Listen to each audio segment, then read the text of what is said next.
There are not many places on this planet as fascinating as the underwater world. At first glance, algae might look like regular green plants, but if you're willing to take a closer look, they have a captivating story to tell.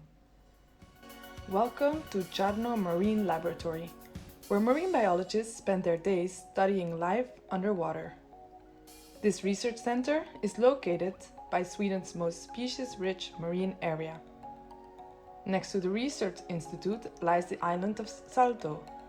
Each species has found a place on the island to call its home, depending on its optimal conditions, such as exposure to wind, currents, or other hydrodynamical properties. The west side of Salto is exposed to heavy swell. It is on these rocky shores where you can find an abundance of seaweed and associated fauna. In light of these magnificent surroundings, we asked ourselves a question: how do hydrodynamics influence the communities on rocky shores at Salto Island? With this novel task in mind, we developed multiple strategies to study the effects of wind, waves, tides, and currents on these communities. To compare the current and wind speeds in a more exposed versus a more sheltered side on the island, we built a homemade current drogue. This was done by attaching an Arduino GPS tracker to a drogue and measuring its movements with the current. The effects of hydrodynamics on the rocky shore communities were analyzed by sampling the seaweed species and the associated fauna.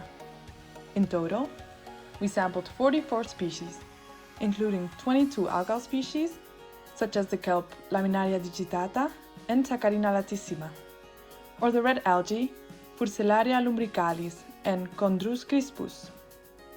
Furthermore, we took measurements to determine and reconstruct the profile of the shore. The steepness of the slope can be a determining factor in the distribution of the species.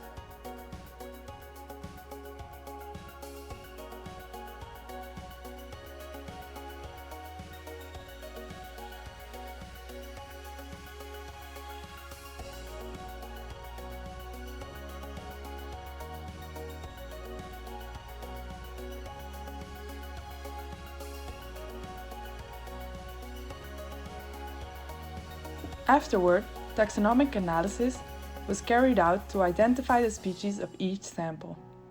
Studying the seaweed species and associated fauna showed a significant difference in species composition between the exposed and the sheltered zone.